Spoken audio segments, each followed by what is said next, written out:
आप सुन रहे हैं उपन्यास चंद्रकांता संतति, अध्याय 8वां, भाग 3। राजा गोपाल सिंह और देवी सिंह को काशी की तरफ और भैरव सिंह को रोहतासगढ़ की तरफ रवाना करके कमलिनी अपने साथियों को साथ लिए हुए माया रानी के तिलस्मी बाग की तरफ रवाना हुई। इस समय रात नाम मात्र को बाकी थी। प्राय सुबह को चलने वाली दक्षिणी हवा ताजी खिली हुई खुशबूदार फूलों की कलियों में से अपने हिस्से की सबसे पहली खुशबू लिए हुए अटखेलियां करती सामने से चली आ रही थी। हमारे बहादुर कुमार लोग भी धीरे धीरे उसी तरफ जा रहे थे। यद्यपि महारानी का तिलस्मी बाग यहाँ से बहुत दूर था, मगर वह खूबसूरत बंगला जो चश्मे के ऊपर बना हुआ था और जिसमें पहले पहल नानक और बाबा जी से मुलाकात हुई थी, थोड़ी ही दूर पर था, बल्कि उसकी स्याही दिखाई दे रही थी। हमारे श्रोतागण इस बंगले को भी भूले न होंगे और उन्हें ये बात भी याद होगी कि नानक राम भोली को ढूंढता हुआ चश्मे के किनारे चलकर इसी बंगले में पहुंचा था और इसी जगह से बेबस करके माया रानी ने दरबार में पहुंचाया गया था। इंद्रजीत सिंह बोले, सूर्योदय के पहले ही हम लोगों को अपना सफर पूरा कर लेना चाहिए कमलिनी, क्योंकि दूसरे राज्य के में, बल्कि यूं कहना चाहिए कि एक दुश्मन के राज्य में लापरवाही के साथ घूमना उचित नहीं होगा। कमलिनी, ठीक है, मगर हमें बहुत दूर जाना भी नहीं है। वह जो मकान दिखाई देता है बस वहीं तक चलना है। लाडली, वह तो दारोगा वाला बंगला है। कमलिनी, हाँ, और मैं समझती हूँ कि जब से कमबख्त दरोगा कैद हो गया है तब से वह खाली ही रहता होगा। लाडली, हाँ, वह मकान आजकल बिल्कुल खाली पड़ा है। वहां से एक सुरंग माया रानी के बाग तक गई है, मगर उसका हाल सिवाय दरोगा के और किसी को मालूम नहीं है और दरोगा ने आज तक उसका भेद किसी से कहा नहीं है। कमलिनी, ठीक है, मगर मुझे उस सुरंग से कोई मतलब नहीं। उस मकान के पास ही चश्मे के दूसरी तरफ एक टीला है, मैं वहां नहीं चलूंगी, क्योंकि आज दिन भर उसी टीले पर बिताना होगा। लाडली, यदि माया रानी का कोई आदमी मिल गया तो? कमलिनी, एक नहीं अगर 10 भी हों तो क्या परवाह। थोड़ी ही देर में यह मंडली उस मकान के पास जा पहुंची जिसमें दारोगा रहा करता था। कमलिनी ने चाहा कि उस मकान के बगल से होकर चश्मे के पार चली जाए और टीले पर पहुंचे जहां जाने की आवश्यकता थी, मगर बंगले के बरामदे में एक लंबे कद के आदमी को टहलते देख वह रुकी और उसी तरफ गौर से देखने लगी। कमलिनी के रुकने से दोनों कुमार और अय्यार लोग भी रुक गए और सभी का ध्यान उसी तरफ जा रहा। सवेरे तो हो चुका था, मगर इतना साफ नहीं हुआ कि 100 कदम की दूरी से कोई किसी को पहचान सके। उस आदमी ने भी कुंवर इंद्रजीत सिंह की मंडली को देखा और तेजी से इन लोगों की तरफ बढ़ा। कुछ पास आते ही कमलिनी ने उसे पहचाना और कहा, ये तो भूतनाथ है। भूतनाथ नाम सुनते ही शेर सिंह कांप उठा, मगर दिल कड़ा करके चुपचाप खड़ा रह गया। कमलिनी, वाह वाह, तुम्हारे भरोसे पर अगर कोई काम छोड़ दिया जाए तो वह बिल्कुल ही चौपट हो जाए। भूतनाथ, माफ कीजिएगा, मुझसे एक भूल हो गई और इसी सबब से मैं आज्ञा अनुसार काशी में आपसे मिल ना सका। कमलिनी, भूल कैसी? भूतनाथ, नागर को लिए हुए मैं आपके मकान की तरफ जा रहा था। एक दिन तो बखूबी चला गया। दूसरे दिन जब बहुत थक गया तो एक पहाड़ी के नीचे घने जंगल में उसकी गठरी रखकर सुस्ताने के लिए जमीन पर लेट गया। एकाएक कमबख्त नींद ने धर दबाया और मैं सो गया। जब आंख खुली तो नागर को अपने पास न देखकर घबरा गया और उसे चारों तरफ ढूंढने लगा, मगर कहीं पता न लगा। कमलिनी, अफसोस। भूतनाथ, कई दिन तक मैं ढूंढता रहा। आखिर भेष बदल कर जब काशी में आया तो खबर लगी कि नागर अपने मकान में मौजूद है। इसके बाद मैं गुप्त रीति से माया रानी के तिलस्मी बाग के चारों तरफ घूमने लगा। वहां पता लगा कि दोनों कुमार और उनके अय्यारों को, जिन्हें माया रानी ने कैद कर रखा था, कोई छुड़ा कर ले गया। मैं उसी समय समझ गया कि ये काम आपका है। बस तभी से आपको ढूंढ रहा हूँ। इस समय इत्तेफाक से इधर आ निकला। कमलिनी, तुम तो अपने को बड़ा होशियार लगाते हो, मगर वास्तव में कुछ भी नहीं हो। खैर, हम लोगों के साथ चले आओ।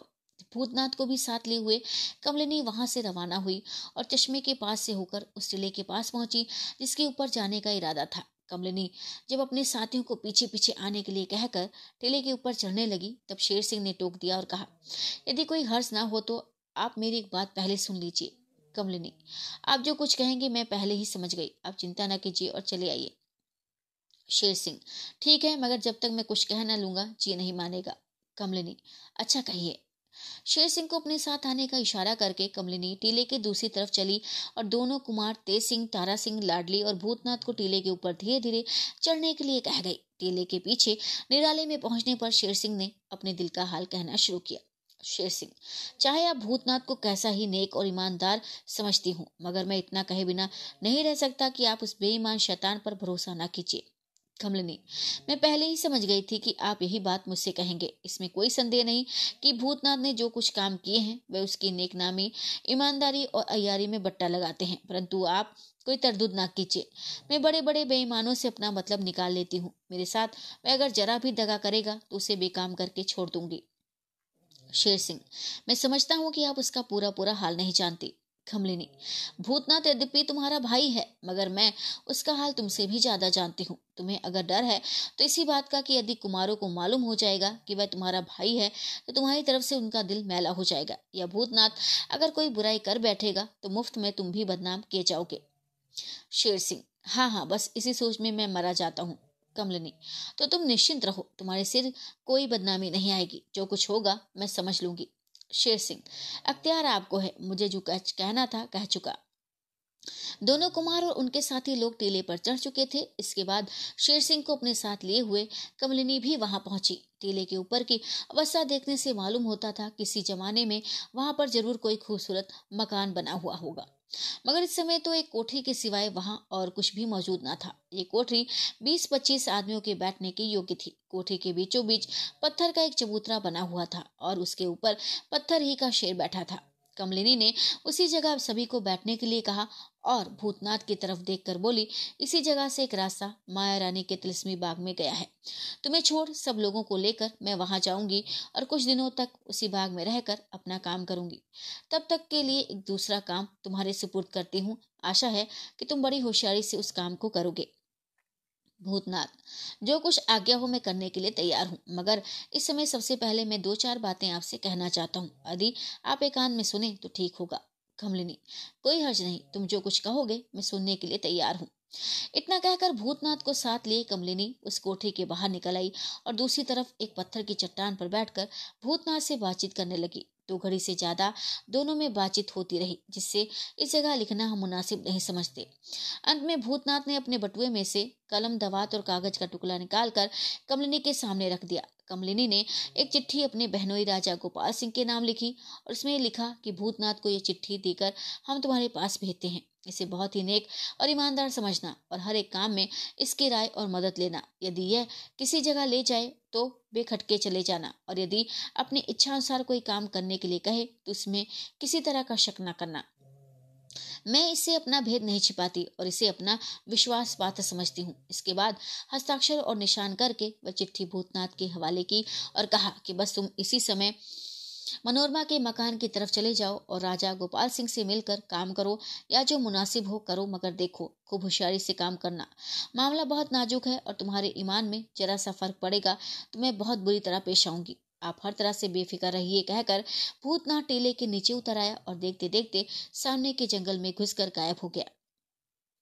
अपनी बहन लाडली, अय्यारों और दोनों कुमारों को साथ लेकर कमलिनी राजा गोपाल सिंह के कहे अनुसार माया रानी के तिलिस्मी बाग के 4थे दर्जे में जाकर देव मंदिर में कुछ दिन रहेगी।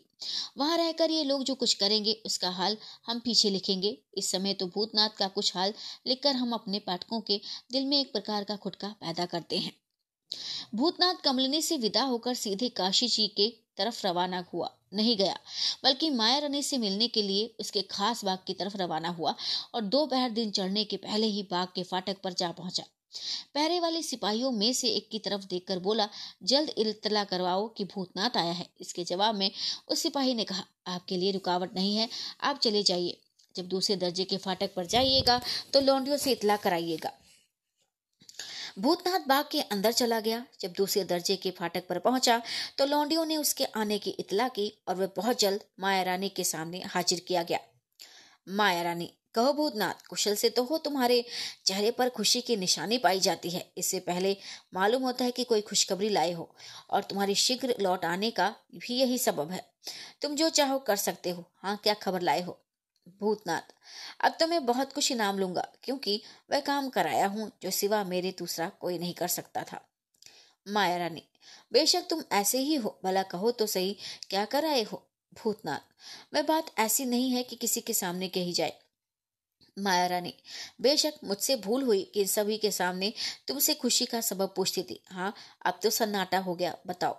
भूतनाथ, आपने अपने पति गोपाल सिंह के लिए जो कुछ उद्योग किया था वह तो बिल्कुल ही निष्फल हुआ। मैं अभी कमलिनी के पास से चला आ रहा हूँ। उसे मुझ पर पूरा भरोसा और विश्वास है और वह मुझसे अपना कोई भेद नहीं छिपाती।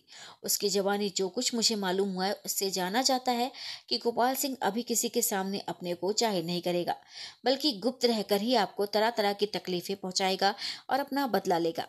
माया रानी, बेशक वह मुझे तकलीफ देगा। हाय, मैंने दुनिया का सुख कुछ भी नहीं भोगा। खैर, तुम कौन सी खुशखबरी सुनाने आए हो, सो तो कहो।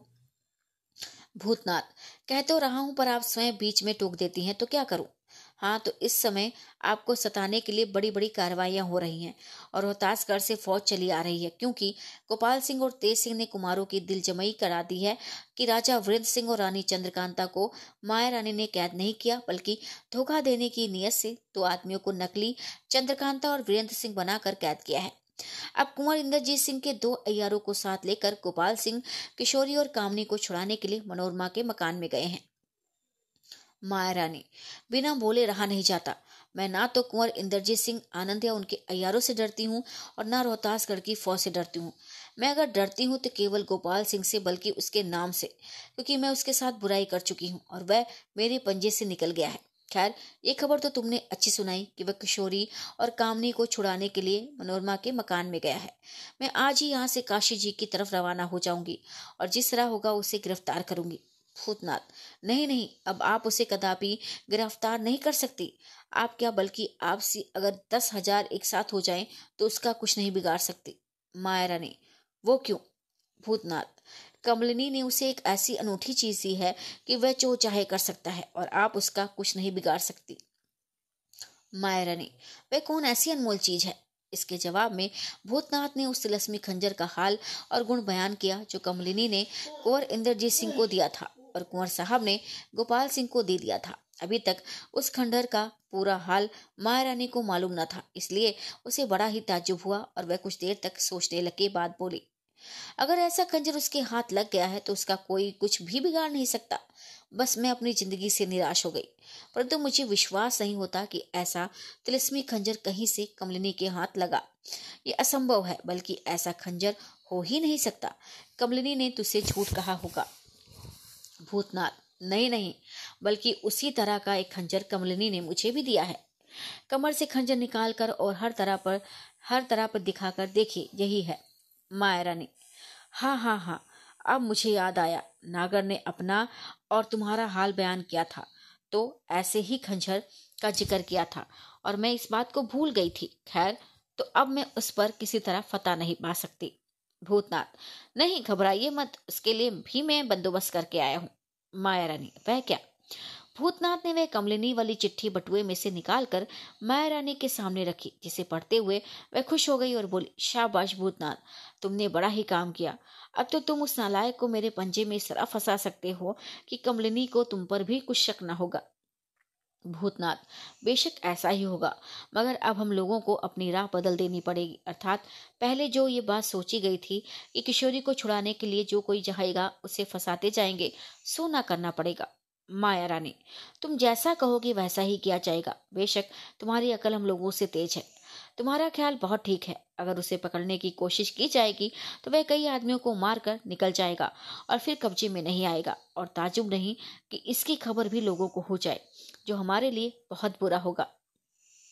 भूतनाथ, हाँ, अतः आप एक चिट्ठी नागर के नाम ही लिखकर मुझे दीजिए और उसमें केवल इतना ही लिखिए कि किशोरी और कामनी को निकाल ले जाने वाले से रोक टोक ना करे, बल्कि तरा दे जाए और उस मकान के तहखाने का भेद मुझे बता दे। फिर जब ये दोनों किशोरी और कामनी को ले जाएंगे तो उसके बाद मैं उन्हें धोखा देकर दारोगा वाले बंगले में, जो नहर के ऊपर है, ले जाकर छठ फंसा लूंगा। वहां के तहखानों की ताली आप मुझे दे दीजिए। कमलिनी की जवानी, मैंने सुना है कि वहां का तहखाना बड़ा ही अनूठा है, इसलिए मैं समझता हूँ कि मेरा काम उस मकान से बखूबी चलेगा। जब मैं गोपाल सिंह को वहां फंसा लूंगा तो आपको खबर दूंगा, फिर आप जो चाहे कीजिएगा। माया रानी, बस बस, तुम्हारी ये राय बहुत ठीक है। अब मुझे निश्चय हो गया कि मुराद पूरी हो गई। माया रानी ने दरोगा वाले बंगले तथा तहखाने की ताली भूतनाथ के हवाले करके उसे वहां का भेद बता दिया और भूतनाथ के कहे मुजिब एक चिट्ठी भी नागर के नाम की लिख दी। दोनों चीजें लेकर भूतनाथ वहां से रवाना हुआ और काशी जी की तरफ तेजी के साथ चल निकला। रात भर बहर से ज्यादा जा चुकी है। काशी में मनोरमा के मकान के अंदर फर्श पर नागर बैठी हुई है और उसके पास एक खूबसूरत नौजवान आदमी छोटे छोटे 3-4 तकियों का सहारा लगाए अतलेटा सा पड़ा जमीन की तरफ देखता हुआ कुछ सोच रहा है। दोनों के सिवाय कमरे में कोई तीसरा नहीं है। नागर, मैं फिर भी तुम्हें कहती हूँ कि किशोरी का ध्यान छोड़ दो, क्योंकि इस समय मौका समझकर माया रानी ने उसे आराम के साथ रखने का हुक्म दिया है। जवान, ठीक है, मगर मैं उसे किसी तरह की तकलीफ तो नहीं देता, फिर उसके पास मेरा जाना तुमने क्यों बंद कर दिया? नागर, बड़े अफसोस की बात है कि तुम माया रानी की तरफ कुछ भी ध्यान नहीं देते। जब भी तुम किशोरी के सामने जाते हो वह जान देने के लिए तैयार हो जाती है। तुम्हारे सबब से वह सूख कर कांटा हो गई है। मुझे निश्चय है कि 2-3 दफे अगर तुम और उसके सामने जाओगे तो वह जीती नहीं बचेगी, क्योंकि उसमें अब बात करने की भी ताकत नहीं रही और उसका मरना माया रानी के हक में बहुत ही बुरा होगा। जब तक किशोरी को यह निश्चय नहीं होगा कि तुम इस मकान से निकाल दिए गए, तब तक वह मुझसे सीधी तरह बात भी नहीं करेगी। ऐसी अवस्था में माया रानी की आज्ञा अनुसार मैं उसे कैद रखने की अवस्था में भी क्यों खुश रह सकती हूँ? जवान, ये बात तो तुम कई दफे कह चुकी हो, फिर घड़ी घड़ी क्यों कहती हो? नागर, खैर ना सही, 100 की सीधी एक ही कह देती हूँ कि किशोरी के बारे में तुम्हारी मुराद पूरी नहीं होगी और जहां तक जल्द हो सके तुम्हें माया रानी के पास चले जाना पड़ेगा। जवान, यदि ऐसा ही है तो लाचार होकर मुझे माया रानी के साथ दुश्मनी करनी पड़ेगी। मैं उसके कई ऐसे भेद जानता हूँ कि उन्हें प्रकट करने में उसकी कुशल नहीं है। नागर, अगर तुम्हारी ये नीयत है तो तुम अभी जहन्नुम में भेज दिए जाओगे। जवान, तुम मेरा कुछ भी नहीं कर सकती, मैं तुम्हारी जहरीली अंगूठी से डरने वाला नहीं हूँ। इतना कहकर नौजवान उठ खड़ा हुआ और कमरे के बाहर निकलना ही चाहता था कि सामने का दरवाजा खुला और भूतनाथ आता हुआ दिखाई दिया। नागर ने जवान की तरफ इशारा करके भूतनाथ से कहा, देखो, इस नालायक को मैं पहरों से समझा रही हूँ, मगर कुछ भी नहीं सुनता और जानबूझकर माया रानी को मुसीबत में डालना चाहता है। इसके जवाब में भूतनाथ ने कहा, हाँ, मैं भी पिछले दरवाजे की तरफ खड़ा खड़ा इस हरामजादे की बातें सुन रहा था। हरामजादे का शब्द सुनते ही उस नौजवान को क्रोध चढ़ाया और वह हाथ में खंजर लेकर भूतनाथ की तरफ झपटा। भूतनाथ ने चालाकी से उसकी कलाई पकड़ ली और कमर बंद में हाथ डाल के ऐसी अड़ानी मारी कि वह धम से जमीन पर गिर पड़ा। नागर दौड़ी हुई बाहर चली गई और वह एक मजबूत रस्सी ले आई जो उस नौजवान के हाथ पर बांधने के काम में आई। भूतनाथ उस नौजवान को घसीटता हुआ दूसरी कोठरी में ले गया और नागर भी भूतनाथ के पीछे पीछे चली गई। आधे घंटे के बाद नागर और भूतनाथ फिर उसी कमरे में आए और दोनों प्रेमी मसनद पर बैठकर खुशी खुशी हंसी दिल लगी की बातें करने लगे।